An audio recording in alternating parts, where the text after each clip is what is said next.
Hello everyone, I'm Amino from class 2025. And today my topic of speech is why traditional craftsmanship still survived. I was confused 3 months ago, and the more I explored about kintsugi, the more I became dizzy about how and why this historic craft had been survived for so many generations without being replaced by more powerful and ambitious competitors, as well as how it could have any significant meaning in modern days. Nowadays, more and more people suffer from mental problems. They are continuously abused by loud noises, tight schedules, depressive working conditions, overwhelming assignments, and uncountable deadlines. Now, let's stop and think. What would you do if it is you confronted with this dilemma? Are you willing to work tirelessly to complete your task as early as possible, hoping that you will have a good rest, only to find out later that you have more tasks to finish? Or are you willing to simply take some time off from all the hustle and bustle of life to attain some form of quietness and peacefulness in the mind and body? I think I'd rather choose the latter option, and that's the kintsugi and other kinds of crafts come in. You see, the process of mending and healing broken pottery triggers a strong sense of relaxation, purpose, and accomplishment, which cannot be experienced in other relaxing activities such as yoga. Crafting is thus widely preferred by more and more modern people. People are crazy about the temporary peacefulness and happiness hidden behind such arts. In recent years, we have witnessed the rise of handcraft shops on the internet, in vlogs, Instagram posts, and WeChat moments.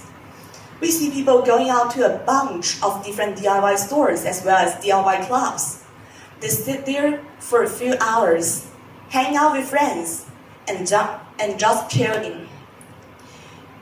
In this class, specific skills are not essential. Instead, characteristics such as patience and focus are more desirable.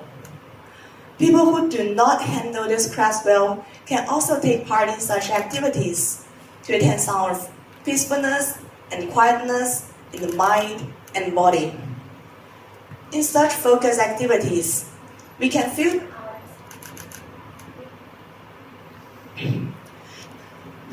out extra anxiety and tension, and thus achieve a state of tranquility and calmness. Another reason behind the prosperity of traditional craftsmanship is curiosity. Now you may wonder, what do I mean by curiosity, and how can this relate to kintsugi? You see, it can be the curiosity towards many things.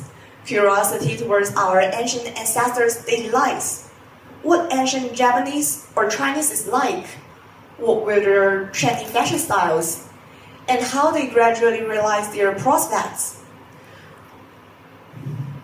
The curiosity towards the past can also be much more specific, like the old fairy tales, the furniture they had used, and the structure of their shelters, etc.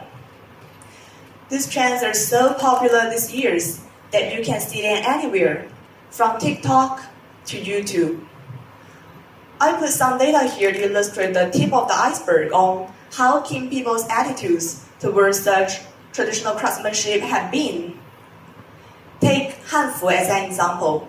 According to iMedia student survey, 45.9% of its interviewees demonstrated that they are familiar with Hanfu and able to tell the fundamental types of it. What's more, people's escalating intention to become more unique and distinguishable also propels exploration of traditional craftsmanship. I think many of you might have heard of the phrase self-expression. Self-expression is basically you using your own words, creativity, and imagination to express your authentic self. With the widespread belief in self-expression, people sometimes find traditional crafting methods intriguing and fulfilling. Traditional crafting methods are not merely something that exhibits your culture and roots. When you add your own touch of creativity and imagination, it becomes a part of you, showcasing your distinctiveness and creativity. From rock and roll culture to kintsugi and Chinese ceramics, the world is now thriving with the reemergence and continuation of traditions. Moreover, one of the most important things in building a strong community, avoiding loneliness, and trying to achieve a cooperative relationship also stimulates the widespread use of traditional culture.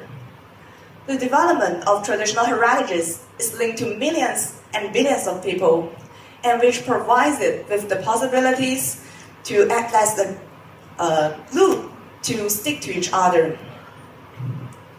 This is again a common goal shared by people around the world to share and pass down their culture.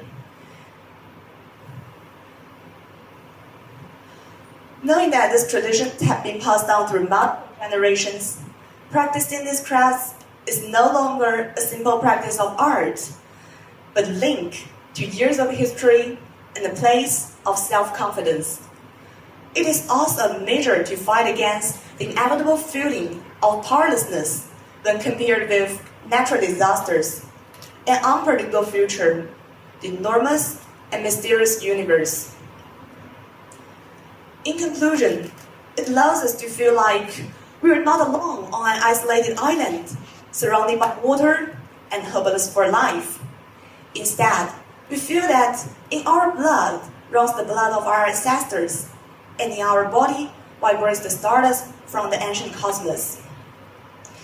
As we sit in silence, feeling this vastness that traditions and culture bring to us, it seems as if we have the capacity to counter all of the setbacks.